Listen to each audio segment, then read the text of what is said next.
আসসালামু আলাইকুম সুপ্রিয় দর্শক। নেতানিয়াহুর এবার খবর আছে এমনটাই ধারণা করছেন অনেকেই। বিশেষ করে তার নিজের দেশ ইসরায়েলে যেভাবে গণবিক্ষোভ সংগঠিত হচ্ছে, গণ আন্দোলন হচ্ছে, নেতানিয়াহু টিকতে পারবেন কিনা অনেকেই সন্দেহ। এই জন্য ইসরায়েলের অধিবাসীরা তারা এই মুহূর্তে নির্বাচন দাবি করছেন, বলছেন যে নেতানিয়াহুর কারণে তাদের দেশের ক্ষতি হচ্ছে, যুদ্ধ দিয়ে এই সংকট সমাধান করা যাবে না, এবং হামাসের কাছে প্রায় যে 250 জিম্মি হয়ে আছে প্রায় 6 মাস ধরে, তাদের অনেকে ইতিমধ্যে প্রায় 30-35 জন মারা গেছে। বাকিদের কি অবস্থা অনিশ্চিত, এবং এভাবে চলতে থাকলে বাকিরাও মারা যাবে। তো এই কারণেই নেতানিয়াহু একটা চরম বিপাকে পড়েছে তার দেশের মানুষের কাছে।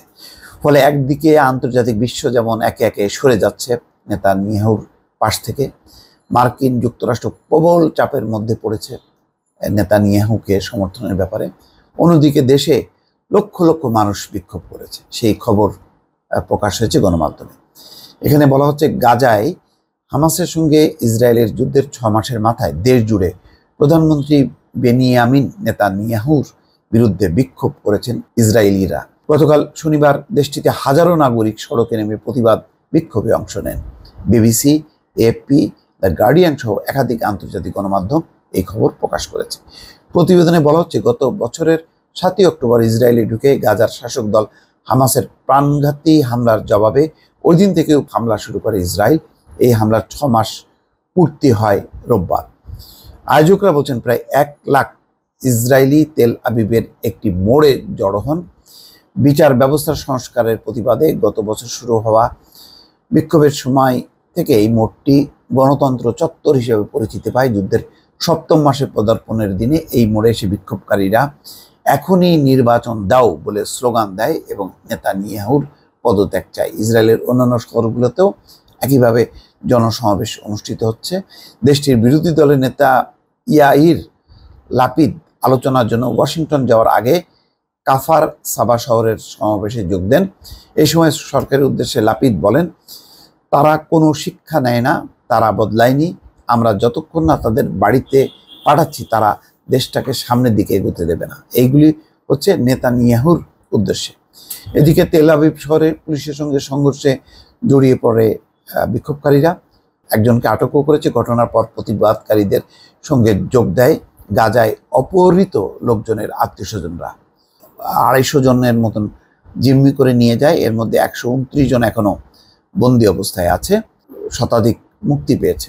এদিকে পাল্টা অবিরাম হামলায় ইসরায়েলের পক্ষ থেকে গাজায় নিহতের সংখ্যা 33,000 ছাড়িয়েছে। সব মিলিয়ে ইসরায়েলের অধিবাসীরাও মনে করছেন যে এইভাবে যুদ্ধের মধ্য দিয়ে সমাধান হবে না, বরং যদি যুদ্ধবিরতি কার্যকর হয়, যেটি নিয়ে নেতানিয়াহু সিদ্ধান্ত নিতে পারছে না বা নিতে চাচ্ছে না, তারা যদি সেই যুদ্ধবিরতি কার্যকর হয়, তাহলে অনেক মানুষের জীবন বাঁচবে এবং যারা জিম্মি হয়ে আছে তারা মুক্তি পাবে যদি যুদ্ধবিরতির শর্তে রাজি হয় ইসরায়েল। কিন্তু নেতানিয়াহু এখনো এই বিষয়ে কোনো সিদ্ধান্ত নিতে পারেনি।